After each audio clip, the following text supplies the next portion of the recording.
Friends, ഇന്നത്തെ video ഒരു പടനായകൻ ഒരു രാജ്യത്തിൻ്റെ നായകനായ കഥയാണ്.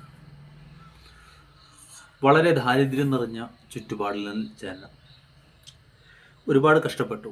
അത് ഒരു മാതാപിതാക്കൾക്ക് ഒരുപാട് മക്കളുണ്ടായിരുന്നു. എല്ലാവരും മരിച്ചുപോയി. അവസാനം പിറന്ന ഒരു മകൻ ദാരിദ്ര്യത്തിലും കഷ്ടപ്പാടിലും വളർന്നു. ആ മകനെ അവൻ്റെ എന്താഗ്രഹവും അവർ സാധിച്ചു കൊടുക്കുമായിരുന്നു. ക്രമേണ കുറച്ച് പൊക്കം കുറവുമായിരുന്നു അവന് ആൾക്കാരോട് വലിയ ആൾക്കാരോട് അവന് അടിയുണ്ടാക്കുന്നത് അവന് ഭയങ്കര താല്പര്യമായിരുന്നു. അതിനുവേണ്ടി അവൻ ജൂഡോ പഠിച്ചു. ജൂഡോയുടെ എല്ലാ ബെൽറ്റും വാങ്ങിച്ചു. എല്ലാം കൊണ്ടും അവൻ പതുക്കെ വളരാൻ തുടങ്ങി. രാജ്യത്തോടുള്ള സ്നേഹം അവനെ ഒരു സൈനികനാക്കി മാറ്റി.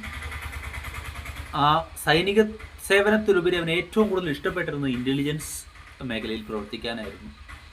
ആ രാജ്യത്തിൻ്റെ ഏറ്റവും വലിയ ഒരു ജീവനാഡിയായ സാമ്രാജ്യത്തിൻ്റെ ഏറ്റവും വലിയ ജീവനാഡിയായിട്ടുള്ള ഇൻ്റലിജൻസ് അന്ന് CIA മൊസാദിനോടും ഒക്കെ കിടപിടിച്ചിരുന്ന എതിരാളികളുടെ പേടി സ്വപ്നമായിരുന്ന KGBയിലേക്കാണ് അവനെ എത്തിച്ചത്. അങ്ങനെ ആ സാമ്രാജ്യത്തോടൊപ്പം അവൻ്റെ ദേശീയബോധവും വളർന്നു. പക്ഷേ നിർഭാഗ്യവശാൽ ഒറ്റുകാരനായ ഒരാൾ കാരണം ആ വലിയ സാമ്രാജ്യം ഒരുപാട് പേരുടെ പ്രതീക്ഷയായിരുന്ന, ഒരുപക്ഷെ ആ സാമ്രാജ്യം ഉണ്ടായിരുന്നുവെങ്കിൽ ഇന്ന് അമേരിക്കയുടെ ഈ അപ്രമാദിത്യം ലോകത്തുണ്ടാവില്ലായിരുന്നു. ചോദ്യം ചെയ്യാൻ ഒരാളുണ്ടായിരുന്നു. സദാമിനെതിരെ ഇറാഖ് യുദ്ധം ഉണ്ടാവില്ലായിരുന്നു. ഗദാഫിയുടെ പതനം, ഇതൊന്നും ഒരുപക്ഷെ സാധ്യമാവില്ലായിരുന്നിരിക്കാം. ആ സാമ്രാജ്യം ഉണ്ടായിരുന്നുവെങ്കിൽ ഒരു വലിയ സാമ്രാജ്യം, അമേരിക്കയെ വെല്ലുവിളിയിൽ നിർത്തിയ ഒരു സാമ്രാജ്യം, അത് തകരുന്നത് നിസ്സഹായനായി നോക്കി നിൽക്കേണ്ടി വന്ന ഒരു പാവം സൈനികൻ. അങ്ങനെ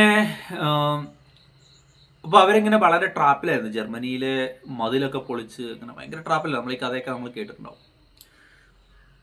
അപ്പോൾ ഒരിക്കൽ അവിടെ നിന്നൊരു സംഭവം ഉണ്ടായി. ഇങ്ങനെ ജർമ്മനിയിലേക്ക് വിളിക്കുന്ന സമയത്ത് പറയുകയുണ്ടായി, sir, Moscow is silent. Moscow is silent. അപ്പോൾ ആ ധീരനായ സൈനികൻ ഒരു തീരുമാനമെടുത്തു.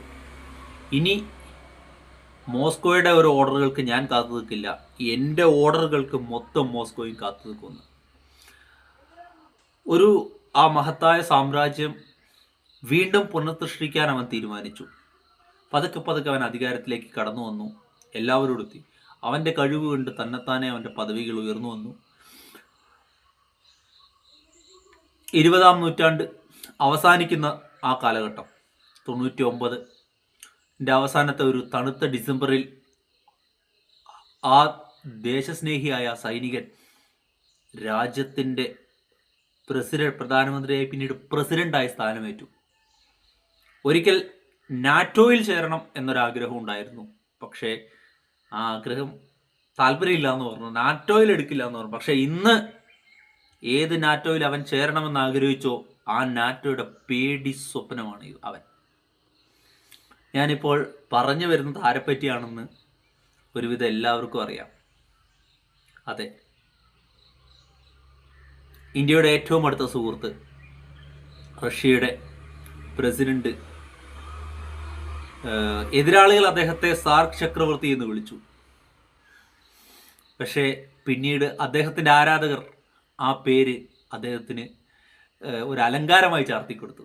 അതെ, അഭിനവ സാർക്ക് ചക്രവർത്തിയെ പറ്റിയാണ് പറയുന്നത്. ഞാൻ പറയുന്നത് നമ്മളുടെ അഭിനവ സാർക്ക് ചക്രവർത്തി. ലോകമെമ്പാടും ഏറ്റവും ഫാൻ ബേസ് ഉള്ള ഒരു ലീഡർ, എല്ലാം കൊണ്ടും വ്യത്യസ്തമാണ്. അദ്ദേഹത്തിൻ്റെ നടത്തം വ്യത്യസ്തമാണ്. എല്ലാം കൊണ്ടും അദ്ദേഹം വെച്ചിട്ട് stylish and richest president Vladimirovich Putin, അഥവാ എല്ലാവരുടെയും പുടിൻ, എൻ്റെയും ആരാധനാ പുരുഷൻ, the powerful leader, not a talk powerful leader, real powerful leader. നാറ്റോയുടെ പേടി സ്വപ്നം, 1000 നാറ്റോയ്ക്ക് പുടിൻ. ഇന്ന് അദ്ദേഹത്തിൻ്റെ ജന്മദിനമാണ്. ബർത്ത്ഡേ തലവ.